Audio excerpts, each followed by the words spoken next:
What's going on, everybody? It's Duran here from Sunrise Gaming, coming back to you with another weekly podcast video.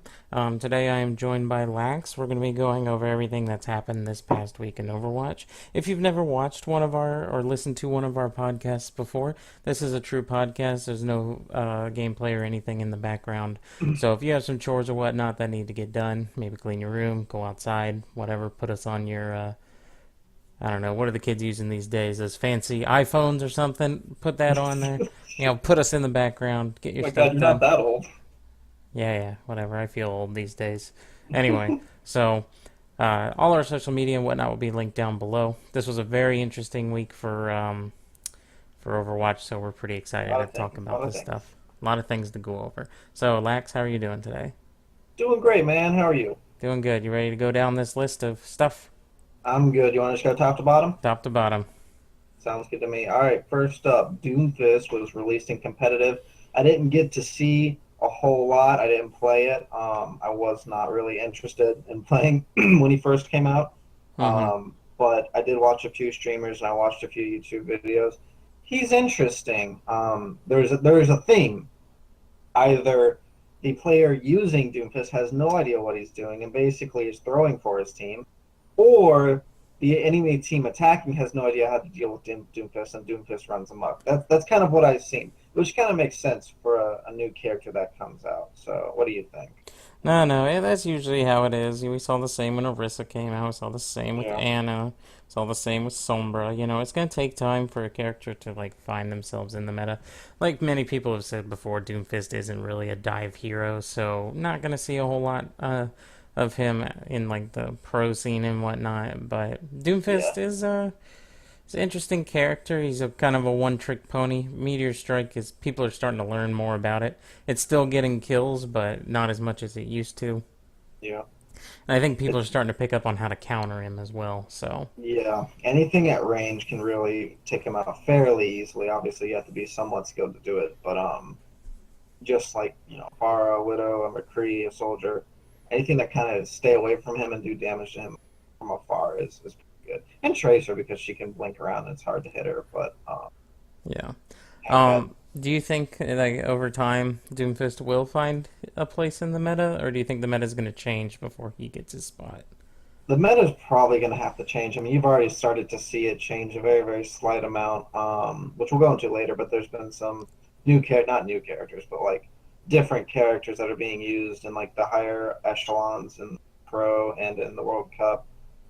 So if it keeps changing, then maybe, like we've been saying for the past couple of weeks since he's been announced, that he's one of those characters that you really kind of invest a lot of your team into, and which means you have to be able to protect him, you have to be able to line up his shots, you have to be able to use him on the right map. Like there has to be a huge investment as a team into it. And right now with the current meta, generally it's really valuable to have a character that can play on their own and come back to the team if necessary, Tracers and the Genjis. Then obviously like for tanks, Winston Diva, they're able to fly around and make plays on their own and help the DPS make plays, but then come back and do things on their own as well. But Doomfist is kind of one of those guys. If you try to run in front of your team and take somebody out, maybe you'll get the hit, and that's great. But you'll probably die almost instantly, and then you're down to DPS.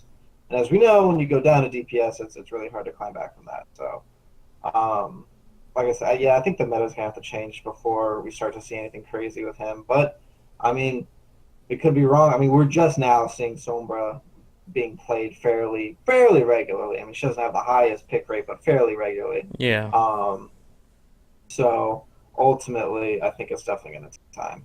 yeah, for sure. So speaking of balance and whatnot, just in general, your Overwatch came out with this video yesterday, and I wanted to touch a little bit on it and get your thoughts on it.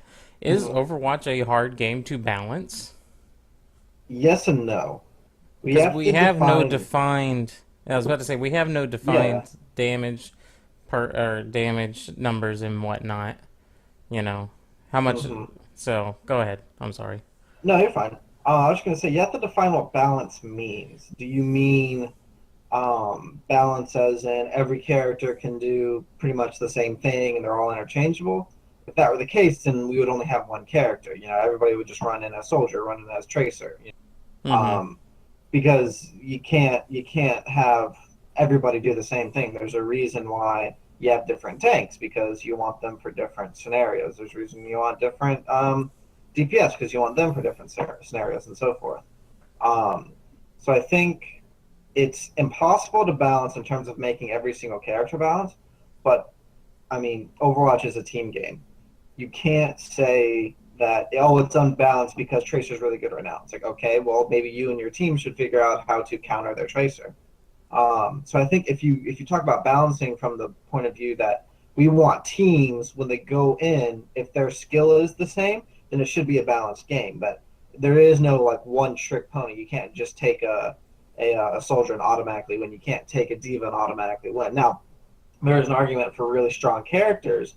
Diva's really strong, Tracer's really strong, but you can anti-pick them. Now, the interesting thing is when you see the highest level of play and how they're sticking around one meta. I've attributed this always to because we don't have a lot of characters. You can only really take two tanks. You can only really take two DPS and two support. And in each, you're a little bit more liberal with your DPS picks because there's more. But there's so many niche picks in the DPS area that when you have the skill that you do at the highest level, it makes sense to go like Tracer, Genji, or Soldier. So that's why you see them picked. But in terms of balance, I think the ideal form of balance would be, just like they said in your Overwatch, a way in which, okay, you see their team comp, well, I don't have to match their team comp and try to beat them with just raw skill. I can actually pick a different team composition, and be able to beat them. Let's say they are more skilled than me and they're playing dive. Well, let's play anti-dive. Let's play things that counter them, which right now is really hard to do. But theoretically, if you were going to try to balance it, you'd want to balance it so that teams, it's kind of like, it's a give and take. Okay, they come at us with something, they win the first fight, let's pick around that. Instead, a lot of people think, okay, you have to run Tracer, Genji, Diva, Winston because that's really good right now. They try to force it. They don't have a really good Genji. They don't have a really good tank player or something like that, and it doesn't work. I mean, the reason that the pro teams play this current meta is because it's what they're meant to do. They're meant to play the best characters, And if they were to try to switch off to something else, then the other team, because the other team is so skilled, they can just wipe the floor with them. So I think in terms of balance, we need A, more characters, and B, just kind of fixing it's pick and counter pick, really. When Reaper first came out, he dominated the lower leagues, but he didn't necessarily dominate the higher leagues. And why was that? It's because the higher leagues knew, okay, if they take a Reaper, we can take a Pharah, we can take a Soldier, something to stay at a distance. We take a Diva to Matrix him. The lower leagues are like, I don't know what to do. I run a tank and he just wrecks me. It's like, well, what tank are you running? What supports are you running? So I think when you can get to the point where people feel confident enough to pick other characters, then in response to them bringing out a character that you would think is really like overpowered, as some would say, then I think you would say the game is balanced. Currently, it's a little bit more balanced than it's been in the past. In the past, we had Beyblade meta, we had time where Widow was absolutely insane. We had the triple tank meta. So things have definitely been unbalanced, but nowadays it's a little bit better. Obviously, we know that Tracer, Genji, Diva, Winston are just superb right now. But I think we'll need more characters. You still have to change characters, You might need to nerf Diva. You might need to buff other characters. We saw Reinhardt and Zarya got buffs, so it's going to take small changes like that. So it's not impossible to balance, but people need to understand what balancing really That's fair. You have to define what balance is and then go from there. Yeah. Right now, the dive meta is strong, but I mean, things change over time. So. Yeah, I mean, not every team that you're going to get paired up with in matchmaking is going to be able to run a dive comp. It just doesn't work. Mm-hmm. Maybe you have a really good tracer, but the person playing your second DPS slot is just really bad at staying alive, as like Genji or something. It's like, okay, well, why don't you pick up a third tank and we'll actually triple tank this thing? Just give yourself a little bit more survivability. Try to play off of that. There's a lot of different ways at the lower ranks to beat dive. The reason why you see at the higher ranks dive so much is because that's currently the best characters, and that's currently the best players playing the best characters. So that's just how it's always going to kind of work. You can't force yourself to play something just because it's meta, especially like the lower down you get. Because top 500 players, they're extremely good, so they're going to be able to play a lot of this stuff too. But you still have people playing Reinhardt in top 500 just because they're Reinhardt mains, and that's what they're really good at. And that could be good or bad. You see Sombra and all these kinds of things. So being able to counter pick is, I think, the key to balancing Overwatch. Yeah, it'll be interesting to see what happens down the road. I think Blizzard kind of recognizes that too. That's why they're making all these little changes, because you're not seeing any drastic changes to any characters, but you're seeing little changes. I agree with you.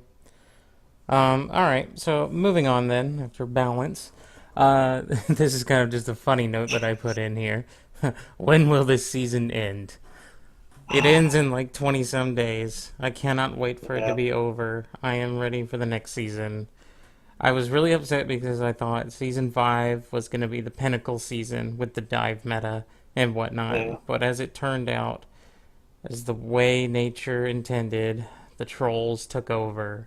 I don't know why it took them 5 seasons to get here, but they have arrived in full force and it got out of control. Thank God this season is almost over. I hope before next season all the new report features and everything gets implemented and we be done, so that competitive is back to the way it used to be, where you still had trolls, but not to the level that it is today. Yeah.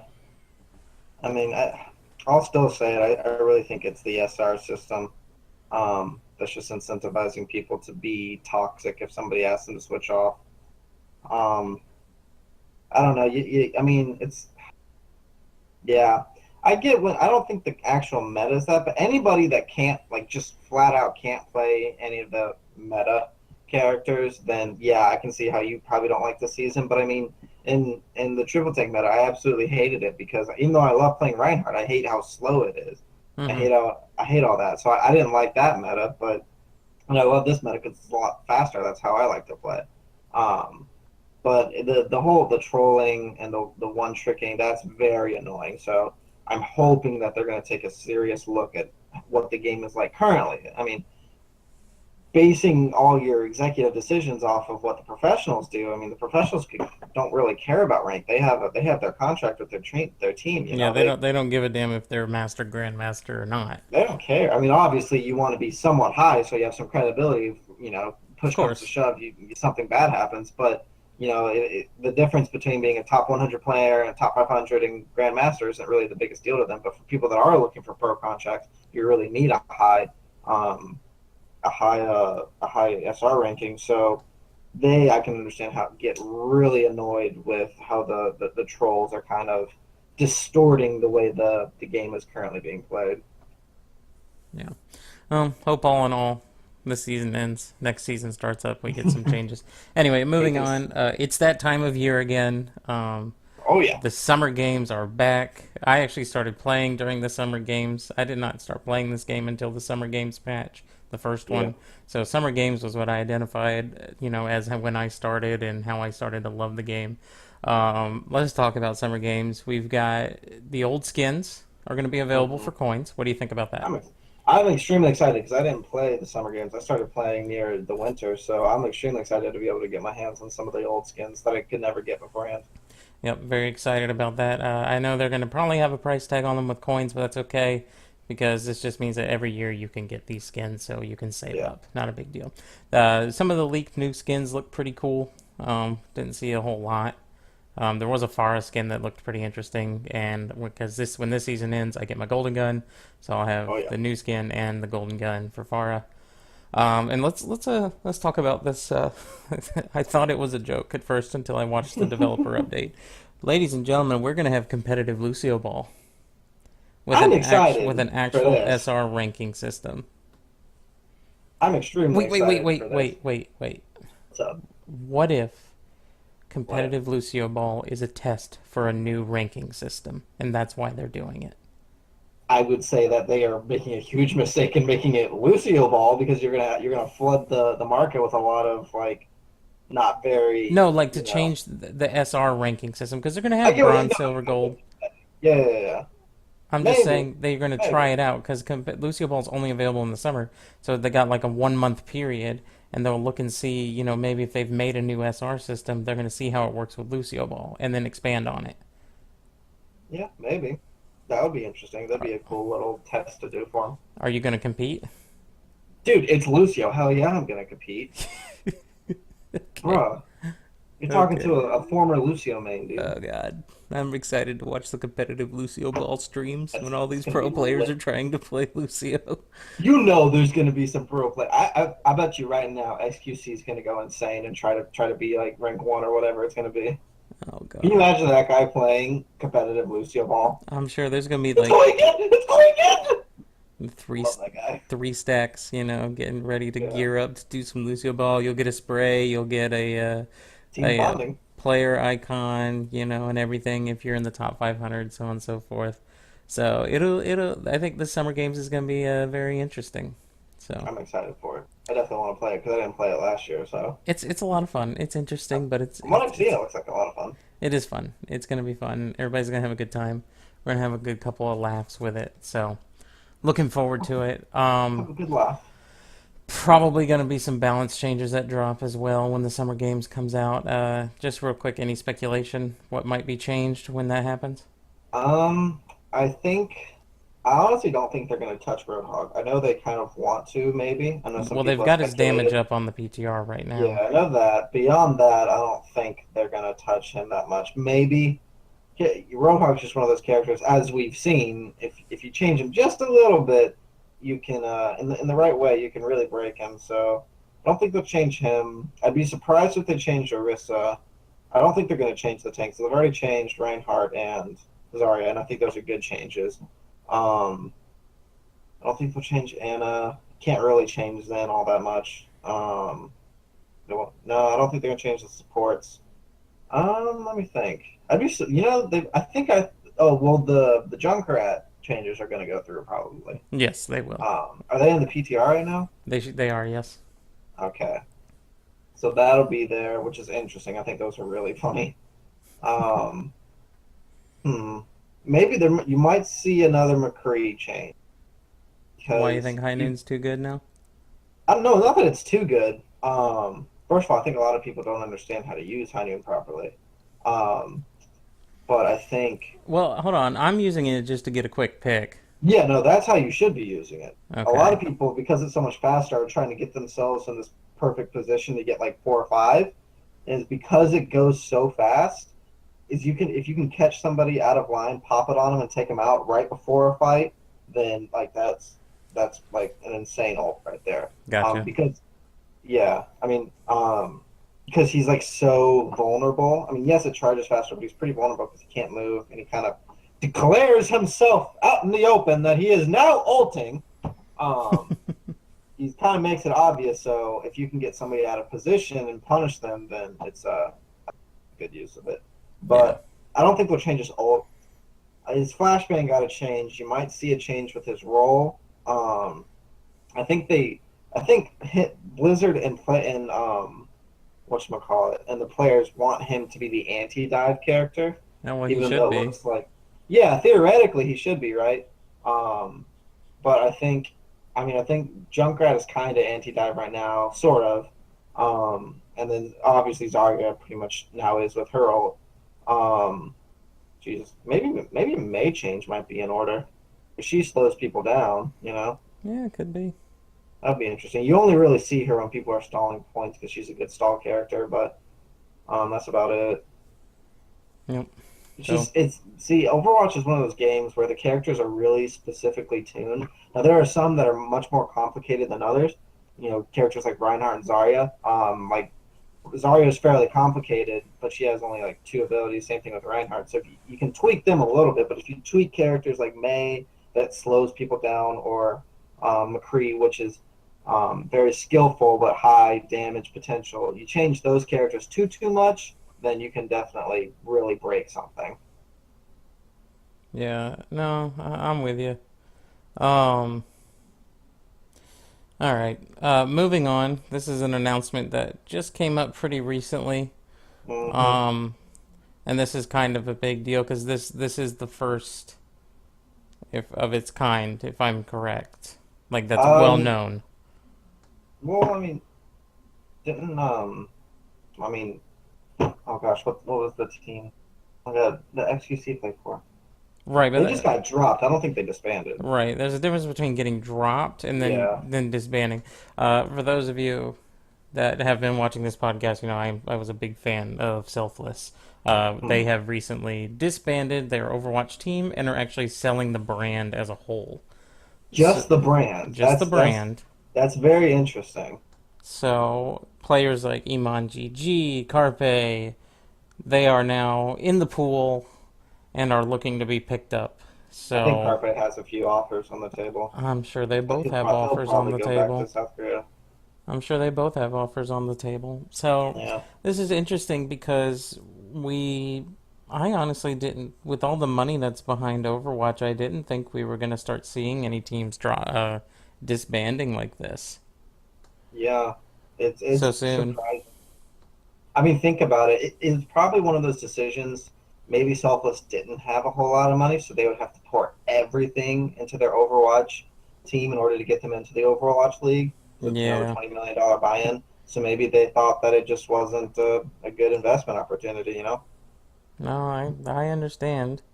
So yeah, It's sad. It's it sad. sucks. If I know Emong streams, and I honestly find his streams very, very helpful because he plays a lot of tank characters. He's playing more DPS now because he wants to be a really true flex player, but he knows a lot about tanks. So it's just Emon GG at Twitch. Watch his streams if you can. I think they're very helpful in terms of understanding the more finer details of Overwatch. He really breaks down exactly what his team is doing wrong, what the other team's doing wrong, what he personally is doing wrong, and stuff like that. So very interesting. He's trying. I mean, he streams a lot and he has a good amount of support. So I think he's fine. I think they're all going to be fine. I'm sure they'll get picked up when the Overwatch League comes around. But it's just it's sad. It's one of those. Esports is a really volatile industry. Either you're a really big organization like C9 or Envious, or you're one of the smaller orgs that's trying to put together a really good team in order to compete. Yeah. So it's a tough industry. It's not as big as some of the other sports industries are. Yeah, it's not set just yet. So, but hopefully Overwatch League fix that. We wish everybody on Selfless well as they get picked up by other teams, and that the Overwatch League helps them continue their careers as professional gamers. Yeah. So, it's a big deal. Of course, we will try to keep up to date and keep you guys up to date on what's going on with the former Selfless players. And our last point here is a little Okay, hold bit. on. Oh, Before sorry. that, before we get no, we'll just do the World Cup as a whole. But I actually just thought of something, and Okay. this is something that a lot of like streamers and like pro players have kind of talked about.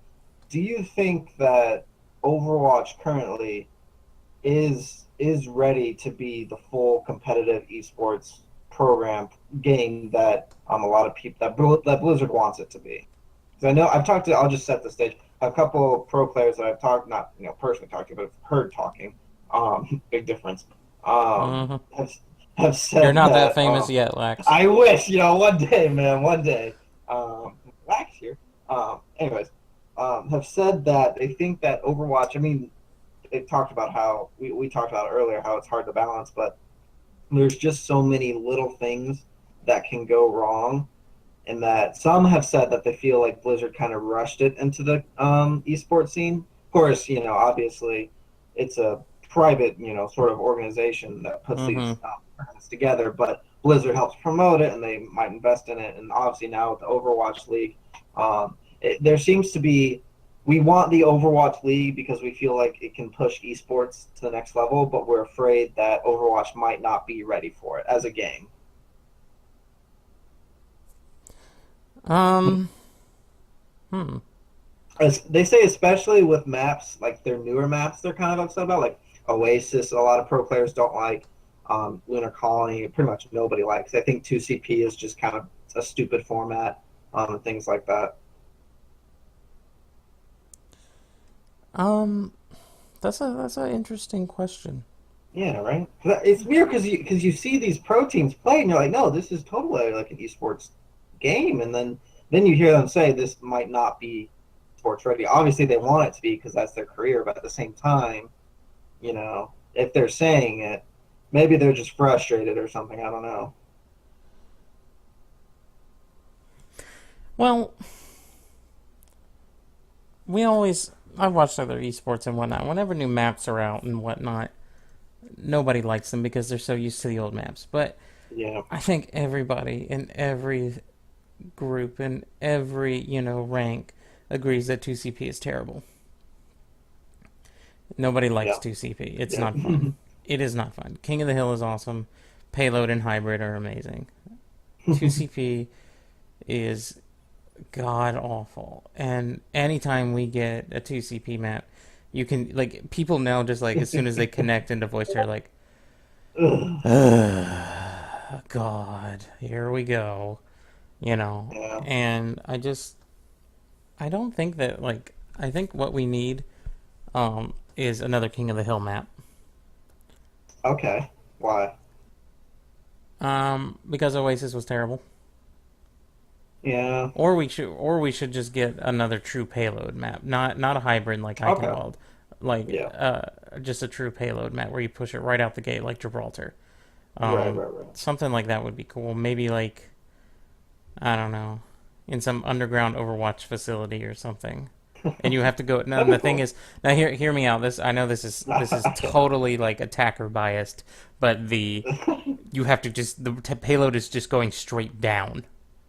It's just going down on a slow Straight down. incline. So the attacking Oh, and an team incline. I was always thinking like an elevator, and I was like, what? no. So the attacking team always has high ground, and the defensive team has to get up there. And so basically, you fight on the high ground as somebody tries to push the payload underneath them, as you're pushing like the bomb down underground. Yeah, yeah, yeah. Oh, great, Duran. That sounds like fun. Yeah, good. We should definitely do a meta. But I mean, Dear Jeff. dear Jeff, please respond. Um, that's an interesting little format. Yeah, it's like you got to push like a cart down for some Yeah, reason. so just think like Yeah, the Watch Point Gibraltar when you're going down under the little bridge. yeah. Just imagine it just keeps going down. That's tough, dude. That's such an attacker balance, though. I think that would just facilitate dive because you would have to fight on the point. Yeah, yep. I know. It's just another Yeah, true payload map. I think would probably help the game out a lot. So I hope they're I making gotcha. one. And I think more characters as well as that. I mean, we've been talking. I mean, think about it. What's the biggest esports? League of Legends.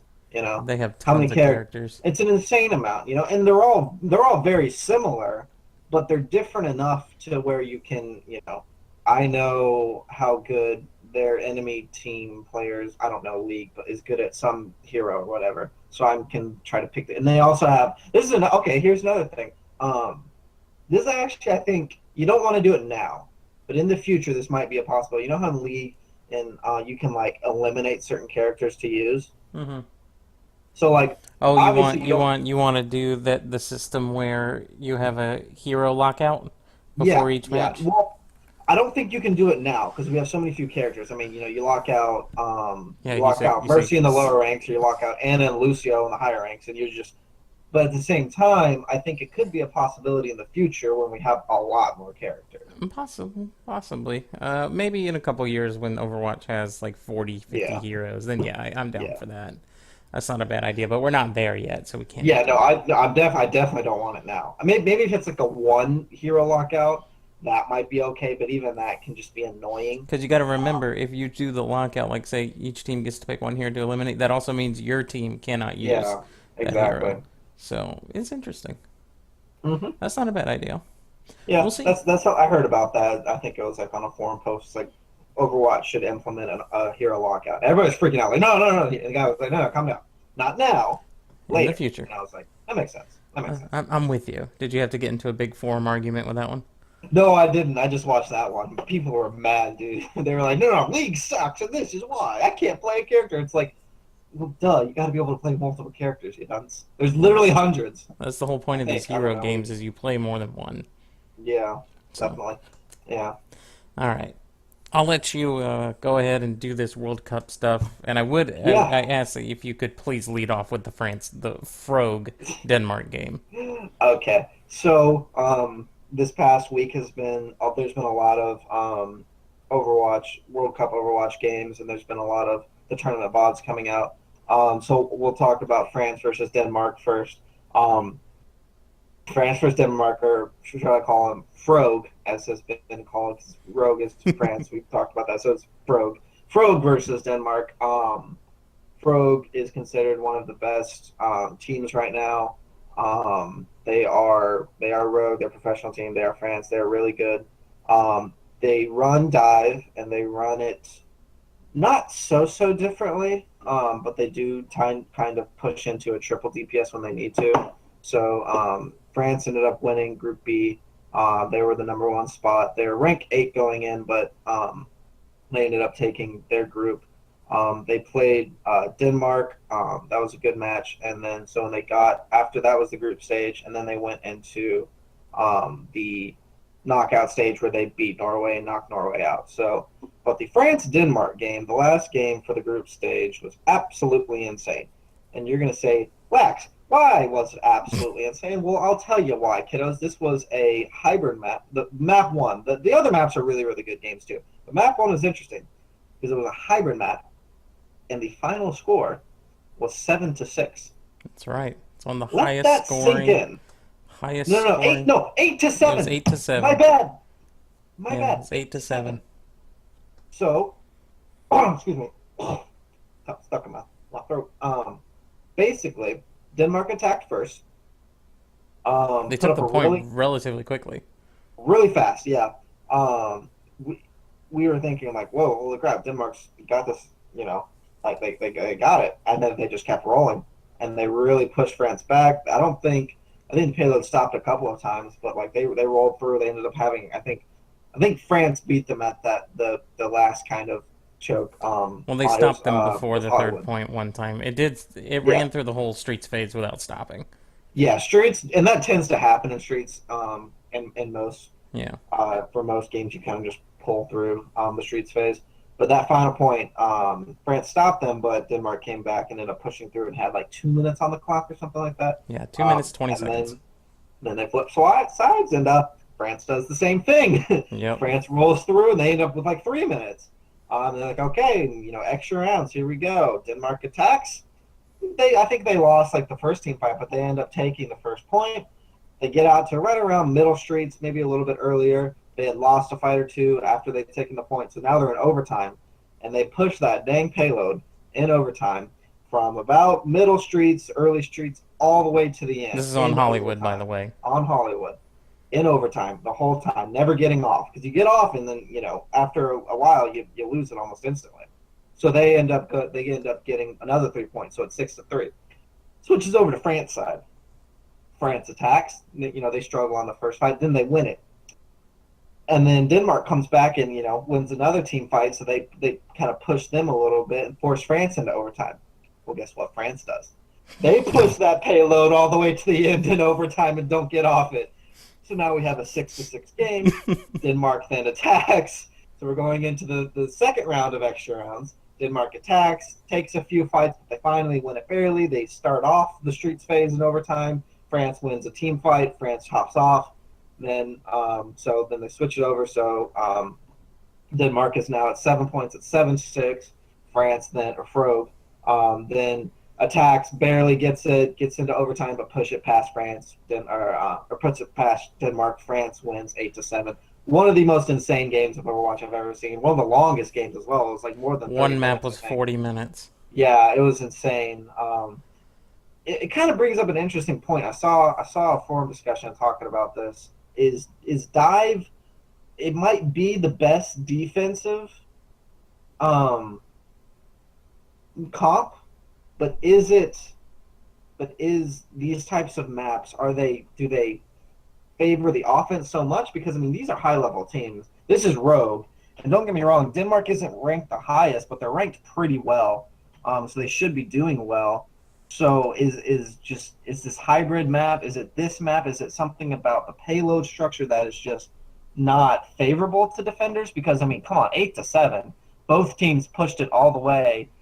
At that level, like theoretically, one team should be. You should not go into extra rounds. If one team is more skilled, then they should push it all the way and then stop the other team. But if both teams are able to push it the whole way twice, like Mm-hmm. I don't know. But that's another thing. You might want to look at these maps as is it defender bias? But then why are you taking dive on defense when you could take like a Torb or an Orisa and try to stall out as much as you can? We've Right. seen that done before. That's more of a 2CP strategy, but you have to actually capture the point first in hybrid. So that's a little interesting conversation to have. Maybe we Um, should do that in a video one day. yeah, well, we could talk about that. Is hybrid payload maps balanced? Ooh, Yep. there you go. That's pretty Good cool. question. Anyways, I like that. Moving on. So that was a really good match. Their other matches were really good. I think they. What was the final score for France them? won. France won it. Mm-hmm. Was it 4-0 or 3-1? I can't remember. It was one of those. They Yeah, won. something like that. They Regardless, won. Yeah. Well, France France. won. Yeah, France moved on. And then France played Norway in the knockout stage. France won 3-0. It's best of five. Australia versus Japan. Two teams people weren't really sure were actually going to make it to the knockout stage. Both made it. Australia barely beat out Japan 3-2. Very close games. Very good games. Australia really surprised me. I didn't think they would do that well, but they did. So Australia will play France. I would suspect France to win that one, but you never know; it could happen. Um, Australia's been popping off, so maybe. yeah, Australia is one of those teams, man, where like people kind of underrated them, but I think they do have a shot. Let's see here. Then we finally got into Group E and Group F play, which is very interesting. South Korea, Austria, guys, I feel for you. There's not much you can do when you're playing against the former world champs. I totally understand. Nobody was laughing at you. Nobody thought bad of you. We thought you put up a hell of a fight. Nobody else. I couldn't take on South Korea. Me and five of my best friends couldn't take on South Korea. So no harm, no foul. You played against one of the best teams. It was a cool experience. South Korea rolled Austria, and they were playing some different characters. You saw South Korea bring out the Junkrat on defense. On offense, they brought out the McCree. They brought out also Zar. It was interesting. I think this is actually intentional, not just trolling. I mean, South Korea is known for trying new things. They kind of help set the meta. South Korea brought out was it Reinhardt Zarya, and they're attacking for King's Row. And we know from playing so much in the gold leagues that it's really hard to run a Reinhardt through that first point Yep. because it's such a tight choke, and you can get shut down pretty quickly. But I think it's a combination of A, South Korea playing very aggressively and having really good tank play, and B, Australia just not being able to handle. I think Australia's positioning was just terrible. There's not much you can do. But they got backed into that side alley a couple times. It just wasn't a good fight for them. But it was interesting to see Junkrat played. So that was pretty cool. That's a fun game to watch. Watch South Korea versus Austria. Yeah. Um, Good old Junkrat. And then South Korea tried to bring out the Widow too. I mean, sorry, Austria brought out the Widow, which was interesting.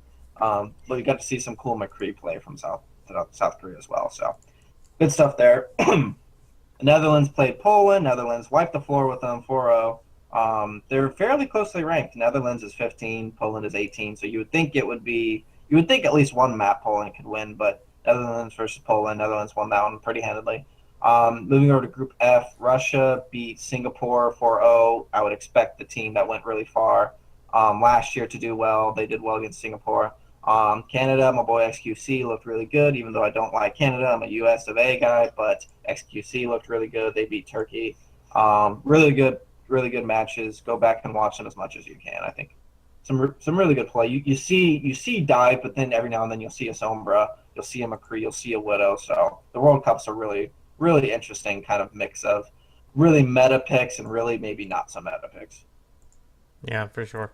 It's been a very good group stage so far. So Oh yeah, definitely. looking to as we get closer to BlizzCon, who's gonna make it. So I'm excited for the US of A, baby. me too. It's gonna be awesome. Remember, if you're out in Oh Los yeah. Angeles, tickets are still available. Not many, Oof. from what I saw on their Yeah. Twitter, but some tickets are still available. Make sure you go, and if you're there and you can go, please Oh go, yeah. go and enjoy it. It's gonna be Well, it's awesome. awesome. Oh So yeah. Any closing thoughts before we wrap up Oh, today? I gotta say the what was it? I think it was in Shanghai. Um, that Mm-hmm. the France and Denmark. That you said it before, but their fans are the best. They are. They I have love their their phones and their iPads. iPads, yeah, and they can change. One guy had Unco going out, who's an insane support player. So I was just like, yes, this is awesome. Yeah, it was good to see. The fans are really I love stepping it up. I love it when people actually want to be fans of esports. I think that's crucial. I mean, it's crucial for esports to really survive as a concept. Oh yeah, absolutely. So, any closing thoughts for this week? That's Any it for words of me, man. advice? Words of advice: don't one trick, be a team player. I'm just kidding. Um, don't troll. Play Torb and May and quick play for a stress reliever. I have found, for me personally, That that helps really him a lot. helps a lot. I love playing May and quick play. It's a lot of fun. Just don't take the game too seriously unless you're trying to get a pro contract. That's my advice. That's pretty fair. I like it. All right, guys, thank you so much for watching. If you've enjoyed the content, be sure to give it a thumbs up and subscribe for more if you really enjoyed it. All our social media is down below. Please feel free to follow those as well. Thanks for watching, and we'll see you again next time. Good night. Bye.